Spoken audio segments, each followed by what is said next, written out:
Good Morning San Antonio starts right now. And good morning to you. It's the last day of the month. It's Wednesday, the 31st of March. And Justin is just telling us that that cold front is moving through as we speak. We'll check on how much temperatures have already dropped coming up. That's right. Grab your jacket if you haven't already. But right now we're going to talk about the Spurs. But Spurs merchandise a little bit different and appropriate for the morning.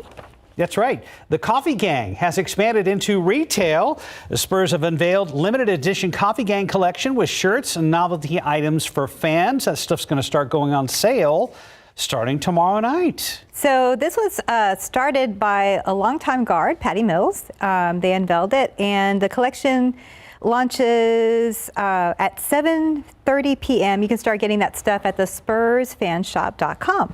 Starting tomorrow night at 7:30. It's inspired by the team's love for coffee and regular outings as a group to local coffee shops while on the road. Patty started the Coffee Gang along with former Spurs players Manu Ginobili, Boris Diaw, and Tiago Splitter. So they used it as a way to build camaraderie between the teammates, a tradition that still carries on with the current Spurs team today. And the 12-piece collection includes, you can see some of that right there on your screen, a variety of lifestyle gear, novelty items like hats, shirts, vinyl stickers, and insulated mugs. Any remaining pieces after the launch will be sold at the Spurs fan shop out at the shops at La Cantera. I like the T-shirt with the coffee mug there, and they drew the basketball in with the foam and the froth on the very top of the mug. That's my favorite one, the Spurs Coffee Gang. I hope maybe we'll see it again. Okay, maybe next slide, maybe, no, maybe. Well, anyway, it goes on sale again. Trust us, it's cute. So we're so used to... Well, kind of. You can kind of see the basketball. That is kind of it. Yeah. We're so used to telling you about cool stuff that's already sold out. I looked today and it's like, man, we did it again. But again, it goes on sale tomorrow night. Yes, tomorrow night. On the spursfanshop.com. We'll be looking out for it. Yes. For now, let's look at today's 9 at 9. President Joe Biden will travel to Pittsburgh today to unveil the first part of his infrastructure plan. It includes money for roads, bridges, water systems, and technology, and would move the country away from fossil fuels to clean energy. Pfizer says its COVID-19 vaccine is safe and provides strong protection in kids ages 12 to 15. The company plans to request emergency use authorization of the vaccine for teens in the coming weeks. The Justice Department investigating Florida Congressman Matt Gaetz. He's accused of having an inappropriate sexual relationship with a 17-year-old girl and paying her to travel with him. Gaetz denies any criminal wrongdoing. New York police say the man wanted in a brutal attack of an Asian American woman was arrested and charged with felony assault as a hate crime. Video shows the man kicking the woman near Times Square on Monday. The trial of former Minneapolis police officer Derek Chauvin will enter its third day. A Minneapolis firefighter who explained how an officer prevented her from helping George Floyd will resume testimony today. The Biden administration, for the first time, allowed journalists inside its main border detention facility for migrant children in Donna, Texas. Videos show overcrowded tents where more than 4,000 migrants were crammed into a space intended for 250. G. Gordon Liddy, the mastermind of the Watergate break-in, has died. Liddy was convicted of burglary, conspiracy, and wiretapping for his part in organizing the infamous break-in at the offices of the Democratic National Committee. Today marks 26 years since Selena Quintanilla was shot and killed in Corpus Christi. The Queen of Tejano is the #1 selling Latin artist of all time with 70 million records sold worldwide. NFL owners approved the expansion of the regular season to 17 games. The preseason will be reduced from 4 games to 3 to maintain compliance with the collective bargaining agreement, which limits the total number of games played to 20. And that's today's 9 at 9. As we said at the top of the newscast, ignore that temperature at the bottom of your screen. It has already changed in a big way. Yeah, let's go ahead and check in with Justin. And Justin, you were right about this cold front exactly at 9 a.m. You said it would actually arrive at 9:02 and 22 seconds, didn't you? No, I wasn't quite that exact. But, you know, the computer models helped us a little bit there. Yeah, right on time. 9 o'clock this morning. The front's moving through. We've got gusty winds. We shaved off about 8 degrees from the temperature at the airport. So let's look at where the front is right now. 63 now at San Antonio International, 67 in Helotes, but south of it, still in the 70s, 73 Stinson, 72 down there in Pleasanton. This front is moving quick, so it'll be through Bexar County here with probably within the hour, I would guess. And as we zoom out some, you've got 50s in the hill country, so 57 Kerrville, 54 Rock Springs. I think temperatures could briefly dip into the 50s here in San Antonio this morning before we rebound a little bit this afternoon. But bottom line, it's going to be a cool day, cool and windy. That's the other big story. Very gusty winds with this front. We're now gusting to 29, gusting here in San Antonio, gusting to 33 in New Braunfels, and gusting to 32 in Hondo. These numbers are actually going to pick up even more. I think we could see some gusts up to 40 miles per hour today, and for that reason, we do have a wind advisory that includes San Antonio and up and down the I-35 corridor and then across the hill country. Be prepared for strong winds all the way through the afternoon. We'll have cloud cover most of the day, too. A shower or two can't be ruled out, but anything we see today is going to be really light with this front.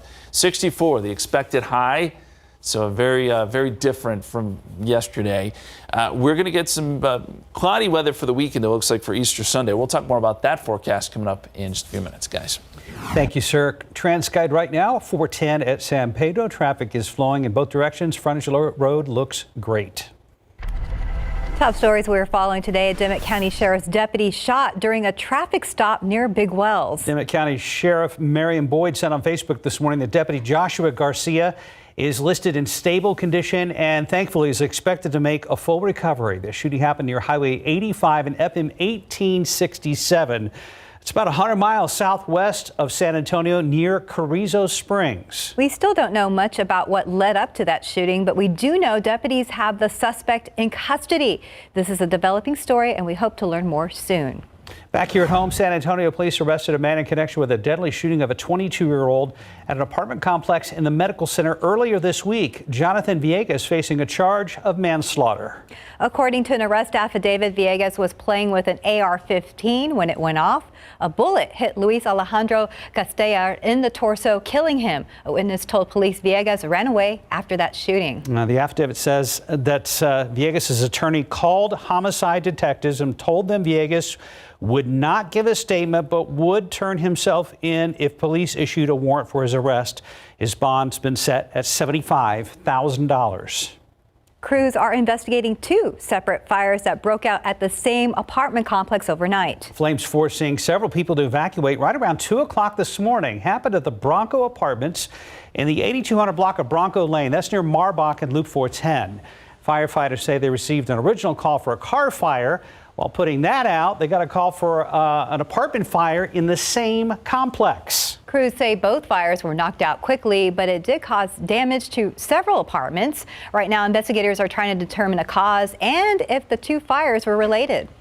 In your other morning headlines, UCLA fans fired up literally after their team wins last night. And we're talking about more hero firefighters and police officers. And Mama Bear has a hard time keeping her cubs in line. Our David Sears is here to explain all of that this morning. Every mother out there can relate to Mama Bear. She had a little problem with a few of the little ones yesterday, so we got that for you today. It's hilarious stuff. But first, let's start with this. Yes, that is a fire in the middle of the street on the campus of UCLA. Apparently, that's how the students there celebrate the Bruins win. The Bruins, who are the 11th seed in the NCAA tournament, beat one of the top seeds in the tournament, number 1 seeded Michigan Wolverine. Now, the fans hit the streets to burn a couple of couches and a scooter. You can see fire trucks showed up and then firefighters. This one not the only fire that they set. LAPD actually showed up wearing riot helmets. The crowd started to disperse about 10 o'clock last night. Must have had to get back to the dorm and start studying. Now, keep in mind, the men's team won last night. That just put them in the Final Four. They still have to win 2 more games for a championship. No telling what the streets are going to look like if that happens. Another incredible rescue to show you. Police arrived to find an SUV on fire. And yes, there is a person in that driver's seat. One officer tries a tool to break the window. That didn't work. Another officer finds a fire extinguisher and is able to come back with that and then smash the window. Inside the SUV, completely full of smoke. The driver appears to be unconscious. They get the driver out, and then they have to perform a life-saving measure. No heartbeat. I'm doing chest compressions. Come on, buddy. Absolutely incredible. The rescue crews finally got to that scene from the fire department. That person taken to the hospital and is recovering. All right, this is a little freaky. That's a swarm of bees all around the window of this car. The car is just sitting in the parking lot of a grocery store in Las Cruces. So who do you call? Well, not Ghostbusters, Bee Busters. the fire department, because they just happen to have a firefighter that's a beekeeper in his spare time. So he put on the suit, grabbed some lemongrass oil, and put on his gloves and went to work.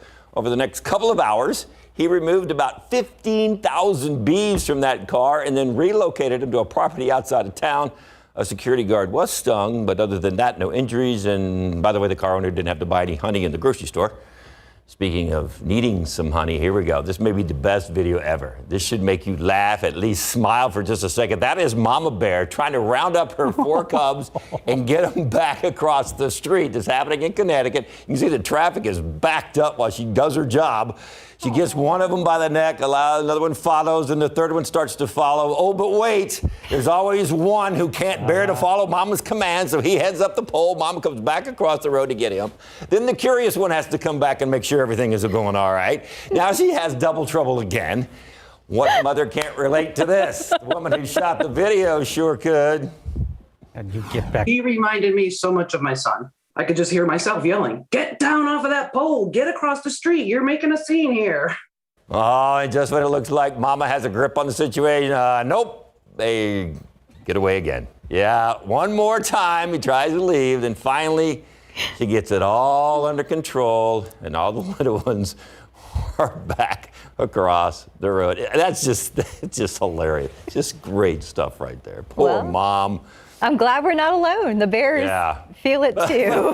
One and then the other one. No, Mom, I didn't want to go, Mom. I didn't want to go. Have her hands full. I love that everybody stayed back and kept it in park while they. Well, some people tweeted, why didn't somebody get out and help them? No, you don't get out and help Mama Bear. Yeah, I wouldn't touch her bear cub. So, exactly. She got it under control eventually. That would have been bad. Okay. That's great. That's it. It makes a smile and is cute. Oh, yeah. Thank you, David. It does both. Thank you very much. Right now, we are at 9:09 and we are at 63 degrees. And for some, it's a dream home. For others, it's just creepy. Still ahead, how much it's going to cost you to buy this goth-inspired home in Baltimore.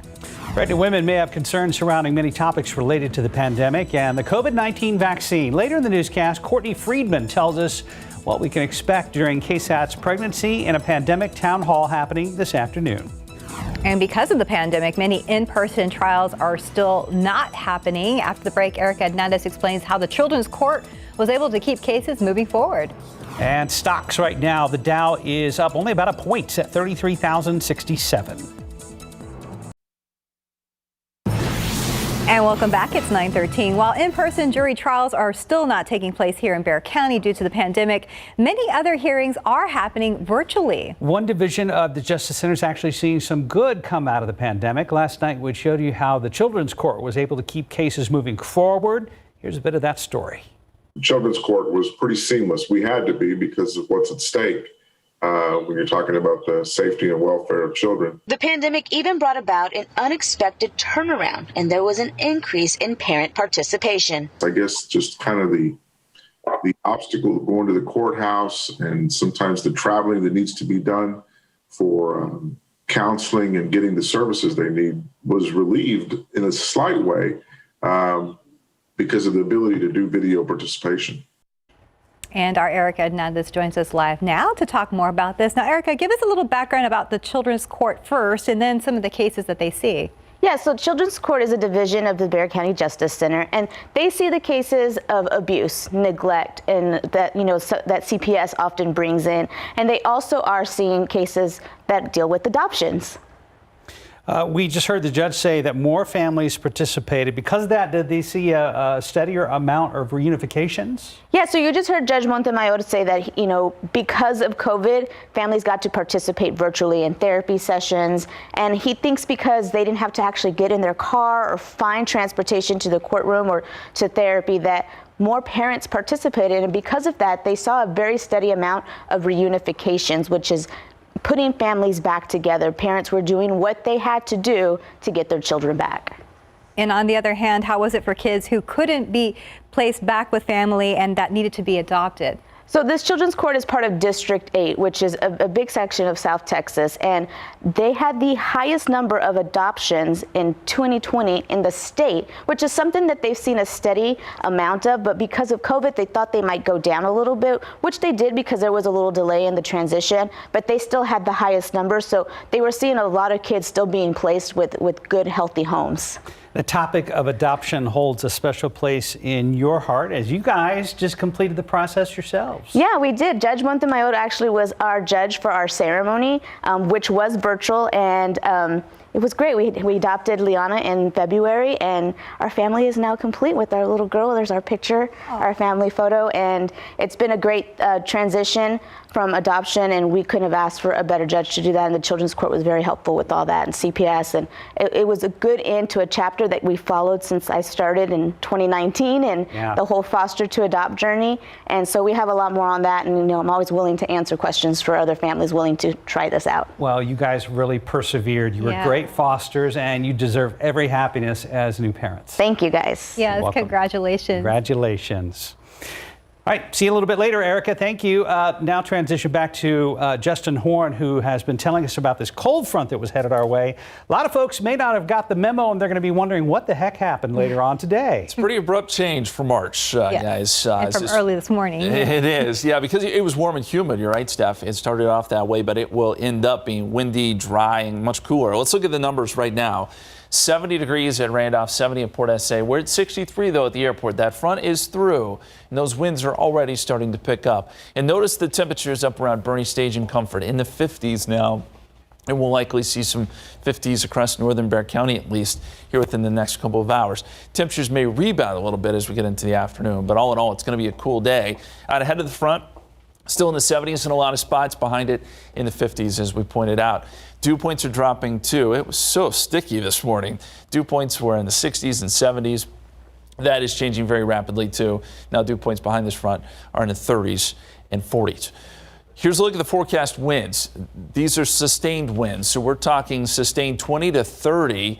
Gusts are going to be higher than that. This is around noon today. Everybody looking at very gusty winds, and that'll be the case into the afternoon, although we'll see those winds kind of fall off at least a little bit. Still breezy till about midnight or so, and then by tomorrow morning, winds will drop off quite a bit, but that's going to lead to some cool temperatures to start your Thursday. Here's a look at the wind gust forecast. Basically, we're expecting gusts somewhere around 40 miles per hour through about 6 o'clock, I'd say, but this even shows some breezy winds tonight. I think they probably fall off a little bit from what this is showing, but be sure to make sure the trash cans and those sort of things don't blow down the street. It is going to be one of those type days. We do have a wind advisory in effect, 10 a.m. to 6 p.m., includes San Antonio, Hondo, Kerrville, Fredericksburg, for those winds 20 to 30 miles per hour. There's the scene outside right now. The airport was reporting some light drizzle and rain. We're not expecting much with this front, but that's not to say we couldn't see a quick shower. 63 degrees, northerly winds at 18 at the airport. And the skies are going to stay somewhat cloudy, I think, into the afternoon. It's not until maybe like 6 or 7 o'clock that we may start to see a little bit of clearing. And the temperatures holding pretty steady in the low 60s. We may get up to about 63, 64 this afternoon.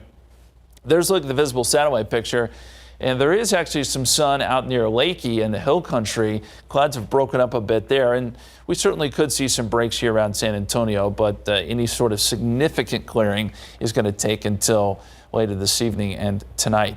A little bigger picture here. There is rain with this front as you get east of San Antonio. That's where the significant rainfall is. Showers and storms falling across parts of Louisiana, Mississippi, and Alabama. Places that don't need the rain.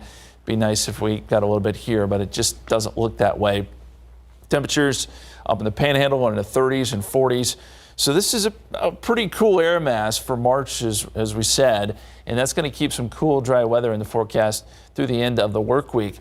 By noontime today, that front is pushing towards the coast. You can see the clouds begin to break up this evening, and then by the overnight hours, we're looking at mostly clear skies, I think, going into tomorrow, and we'll see lots of sun on your Thursday. Quick check of the Easter forecast if you have plans. Looks like it's going to be pretty cloudy. We can see a couple sprinkles, maybe some morning fog on Easter Sunday. We'll get it up to about 70 degrees. Shouldn't be a big deal if you have outdoor plans. 68 tomorrow, 68 Friday. Notice the morning lows are in the 40s. A few sprinkles over the weekend with mostly cloudy skies and then clearing up a little bit next week, and we'll get those temperatures back into the 80s, guys.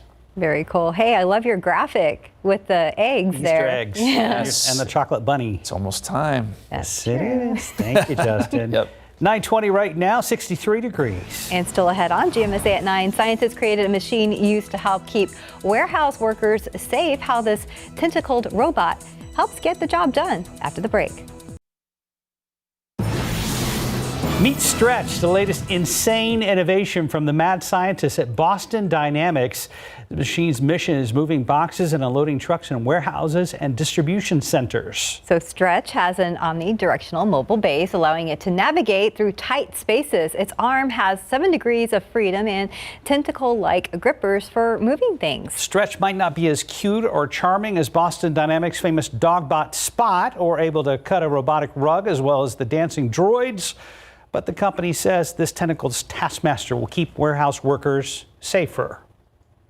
The name's cute, though, Stretch. Well, check this out. A creepy goth and horror-themed house in Maryland is now up for sale. Okay, the seller says this house in Baltimore is his, quote, twisted imagination come to life. Oh, wow. Now includes black carpeting, black furniture, and a coffin.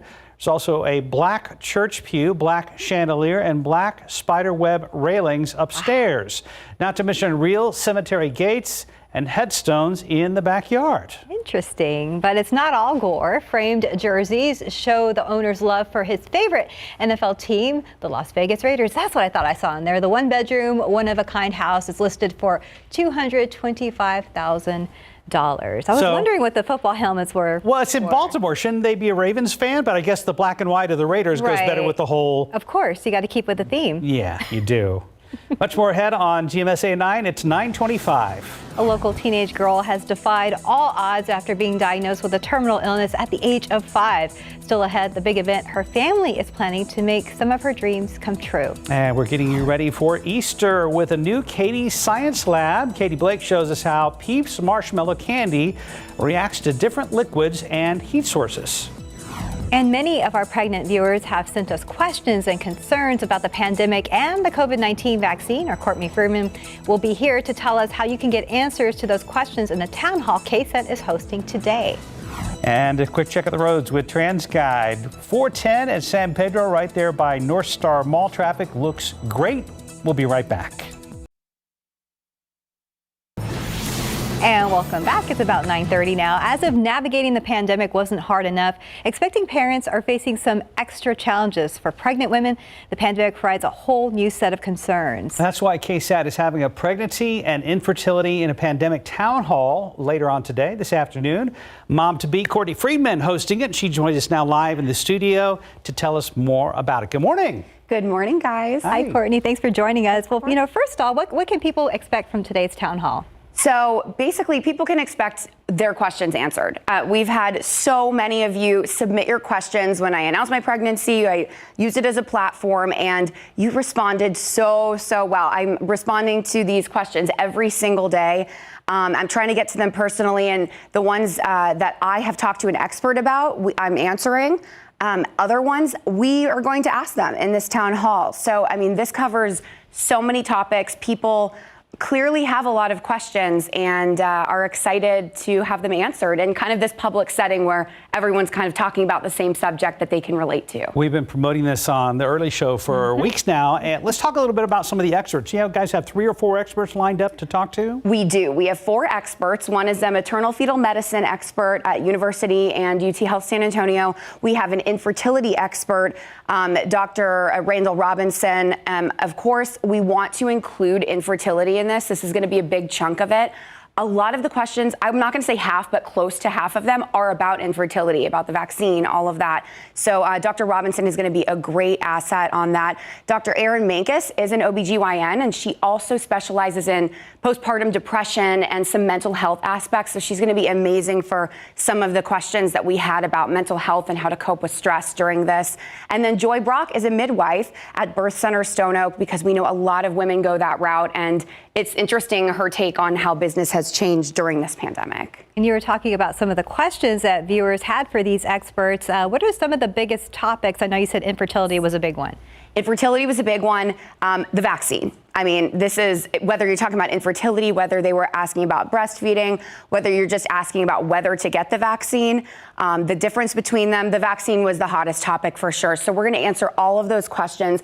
I've done a couple stories in the past couple weeks, but not everyone catches every single story. So we're going to reiterate immunity being able to be passed to the baby. There are some new studies since I've even done that story that align with what the doctors and experts were saying on being able to pass immunity to a baby. And, all good news, thankfully. But it's really good for people to have the information so they can make their own decision. And any decision they make is right. But to have the information, I think, is so important. Court, what are some of the ways that maybe people could submit some last-minute questions, and where can they watch today's town hall? Okay, so you can still ask your questions. If for some reason you ask a question that is not covered on the town hall for some reason, we've got a whole list of them, so I'm hoping it will be. But this isn't just ending today. I'm going to keep doing this for months and months, and so until all of your questions are answered.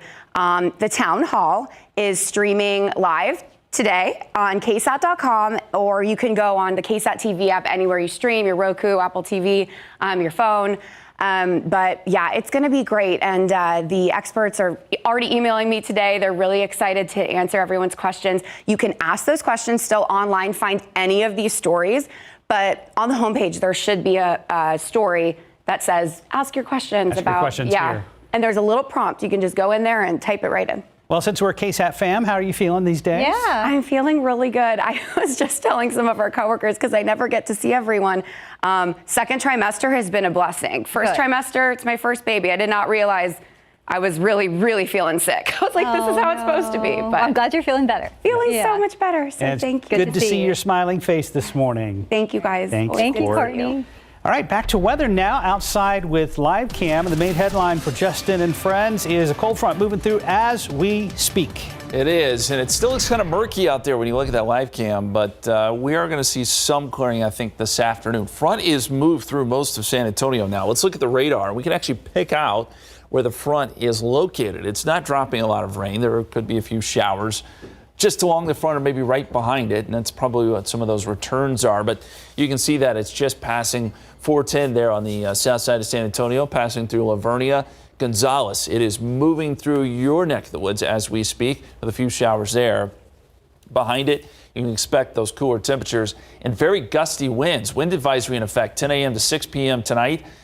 And does include San Antonio and much of the hill country. Winds 20 to 30 miles per hour, gusting to 40. So it is going to be a very blustery day. Gusts are already up around 29 in San Antonio, gusting to 33 in New Braunfels, gusting to 29 in Rock Springs. There's a look at the temperatures. It's already dropped to 61 at Randolph, so the front's through there. 63 at the airport, and then 50s behind that as you get into the hill country. Here in San Antonio, we may briefly dip into the 50s before rebounding a little bit into the 60s later today. Again, those winds very strong, 20 to 30 miles per hour. We'll take a look ahead to the weekend, Easter weekend, and also the Valero Texas Open coming up here in just a few minutes, guys. Then taking a look outside with TransGuide this morning, there's another look at 35 and Eisenhower. We told you yesterday, pretty big accident yesterday, and crews have been working on fixing this up, but it looks like traffic is moving slowly right there. And it looks like they're wrapping up that utility work that caused some big problems out there. Well, doctors call it a miracle. For years, this San Antonio girl has simply defied the odds. 17-year-old Heaven Sanchez has battled a terminal illness since the age of 5, and now doctors think her time on Earth might be coming to an end. As our Japhanie Gray reports, Heaven's family is planning to make a big event to make some of her dreams come true. This joyful 17-year-old is Heaven Sanchez. She's spunky, loves to dance, and she loves her some Bruno Mars, specifically. But unlike the Heaven you see in this video, the Heaven you see here, you see, at age 5, Heaven was diagnosed with ATRT, which is a terminal brain cancer. She's probably not going to make it through this, and she's made it every single time. That fight alone is miraculous. Everyone that her doctor has talked to have said, that's a miracle in itself to be 13 years out. Sadly, Heaven's health has declined over the past couple of months. Her mother, Stephanie Sanchez, recently had to make the hard decision to put her in hospice care. She doesn't need to be suffering anymore. Despite everything, Heaven's larger-than-life personality hasn't changed. She starts singing, dancing, and she talks. She has little sayings. Everybody becomes some type of food. Donuts, coconuts. To turn 18 and graduate from high school has always been a dream of Heaven's. Her doctor says that her time is limited, but Stephanie says she will make that dream come true this Saturday during an early birthday and graduation parade at their home on Majestic Drive. I'm gonna have a big party.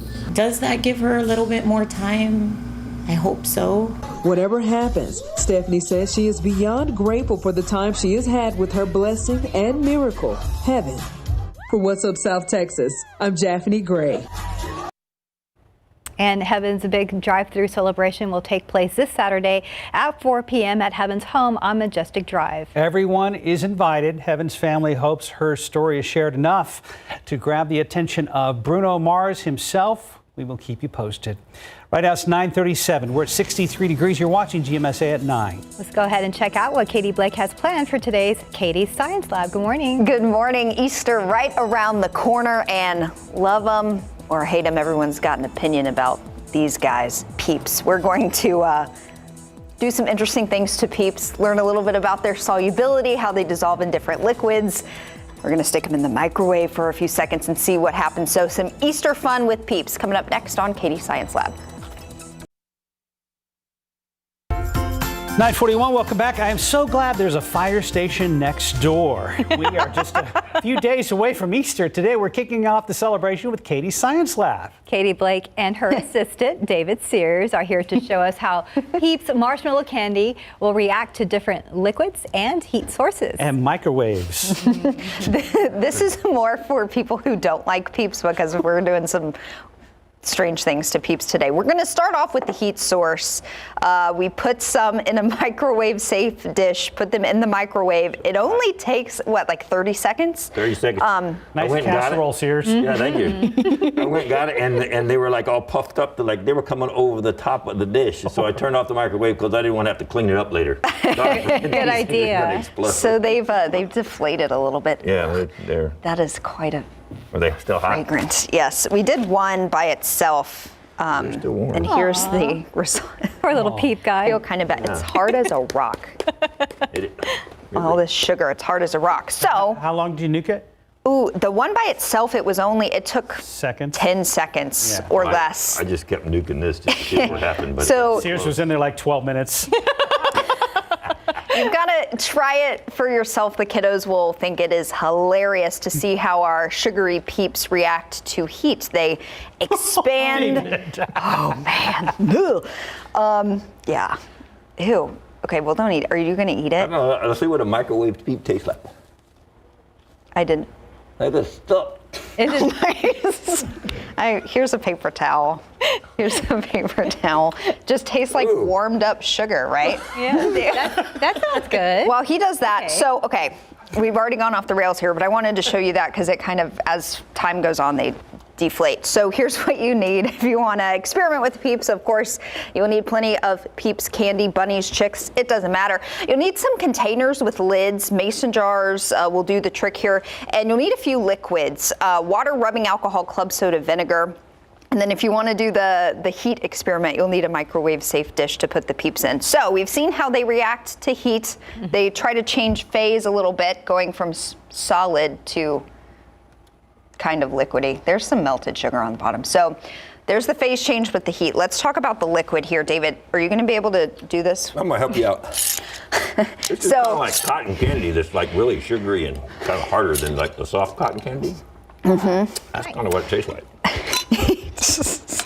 I'm glad you like it. Is this the only paper towel you brought? Yes. Okay.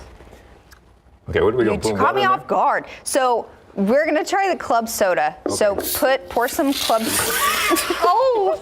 Whoa! What the heck?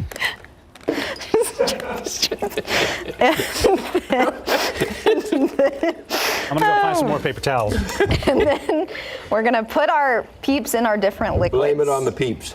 I guess so. Okay, go ahead. I want to do that. So ask the kiddos, what do you think is going to happen when you put the peep in the club soda? We've got regular water, etc. So let's put this guy in here. Oh, it's already starting to, you see on the bubbles? It's already starting to dissolve. So I did this a couple days ago on Monday night. I put blue peeps in the different liquids and let them sit. So there goes our club soda. So this is what happened after being in club soda for about a day and a half. There's nothing left except you can see the little eyes are floating around. There's a little bit left. The eye is there. So that was club soda. Okay. Regular water, you can see there's still kind of a shape left here. So the regular water, it stripped the blue sugar from it, but its eyes have also fallen off and are floating around, but there's still a little bit more left with the regular water. We did vinegar.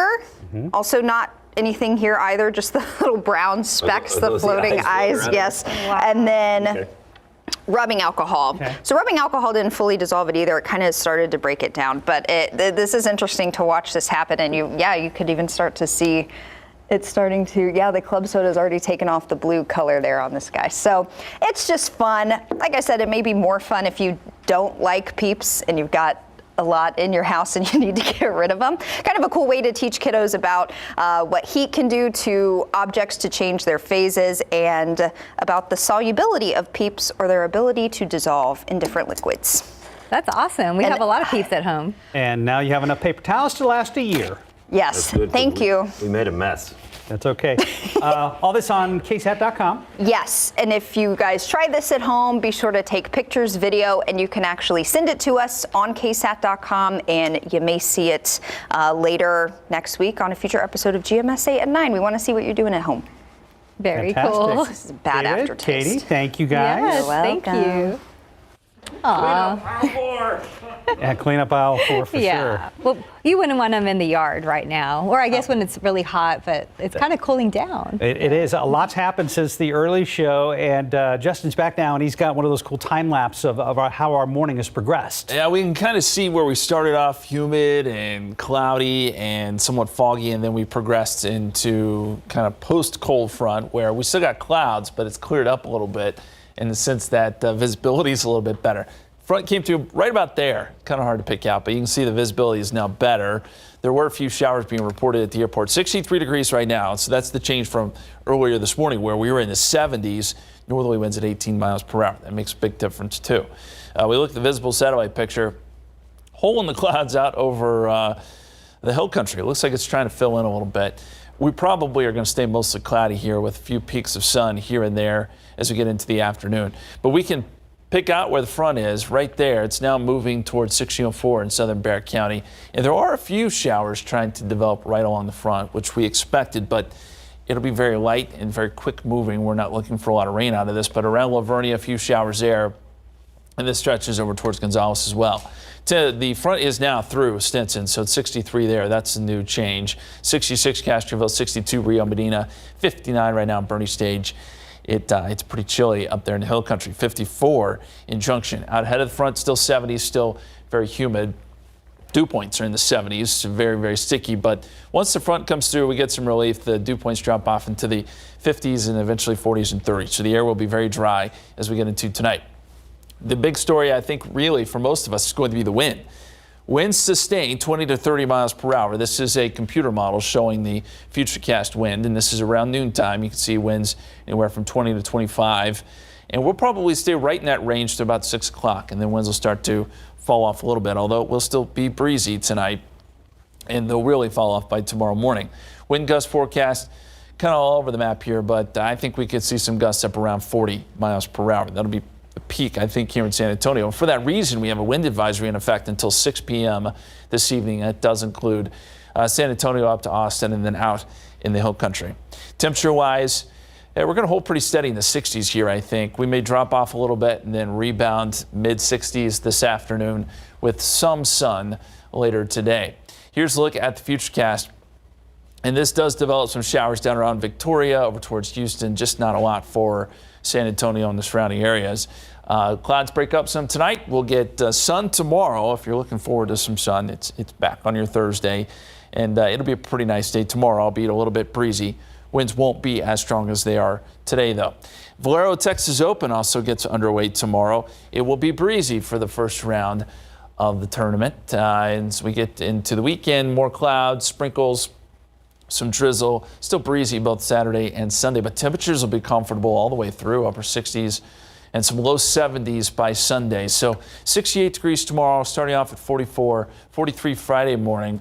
Thursday, Friday look pretty good, but more clouds as we mentioned over the weekend. Easter Sunday is going to be a little gray. We could see a few sprinkles, maybe some morning fog too, before we get some warmer temperatures starting next week, guys. Yeah, we've got a few golfers in town. A guy named Phil Mickelson, Ricky Fowler, Jordan Spieth. Some big names. And formerly birdie, now San Antonio's own Jimmy Walker playing as well. Yep. Good luck, guys. Yep. Yeah. Right now, it is 9:50 on your Wednesday morning. And go Spurs go. The Silver and Black are back on the court tonight against the Sacramento Kings. Our David Sears is back after the break to tell us what the Spurs have to do to win this one. Tomorrow on GMSA at 9, TxDOT statistics show that Bexar County has some of the highest number of distracted driving crashes, and many of them ending with people dying. April marks Distracted Driving Awareness Month, and tomorrow at 9, our Samuel King will tell us about a new AAA initiative to make the roads safer. And temperatures today will be in the 60s. We're going to get some very gusty winds. Wind advisory in effect until 6 p.m. this evening. And expect temperatures only around 64, 65 later today. 68 tomorrow. We start off chilly, though, next couple of days, guys. As we get ready to talk about the Spurs taking on the Kings today, I want to congratulate Patty Mills. He is the NBA Cares Community Assist Award winner for the month of February. Does a lot of work with Indigenous folks there in Australia, and he's actually started an Indigenous basketball league for 14 and under in his home country of Australia. Way to go, Patty Mills. Congratulations. Congratulations to him. Probably more on that the rest of the day. And then the Kings taking on the Spurs tonight. That tip-off is at 7:30. Remember, the Kings Monday night we'll forget about that one. The Kings will play the Spurs tonight. Hopefully they can bounce back and get a win. They need a win bad. Sure. Like 5 out of 6 they've lost. Mm-hmm. Yes, that would be good. Go Spurs go. Go Spurs go. Hey, heads up, Hello Kitty fans. They got a cafe truck coming to the shops at La Cantera coming up this weekend near the entrance of Barnes & Noble. Yay! It's on Saturday, and it's happening between 10 a.m. and 7 p.m. So they've been doing this since 2014, and it's toured around the U.S. I actually haven't been yet. They've come to San Antonio before, but they're telling us that they're going to increase their safety procedures, like, wear a mask and gloves and have little stickers for social distancing. But of course, the highlight of this are the items. The items, and of course, you're one of the biggest Hello Kitty fans on the planet. People like you can pick up new items like new cookie sets, a new pink heart t-shirt, new rainbow thermos, or the new cookie plush. Yeah, I think I want the thermos. I think. You want the thermos? Yeah. Well, all sorts of stuff. Nice preview there on KSAT.com. Again, it's going to be shops at La Cantera, 10 to 7 on Saturday. And they put it at one of the busiest spots at the whole mall, right over there by Barnes & Noble. Is there food? Well, cookies. Cookies, for sure. Yeah. The rest is a mystery. Yeah. We're going to leave it up to our Hello Kitty Bureau Chief, Stephanie Cerna, to report back. I will let you know how it goes. Have a great day, guys.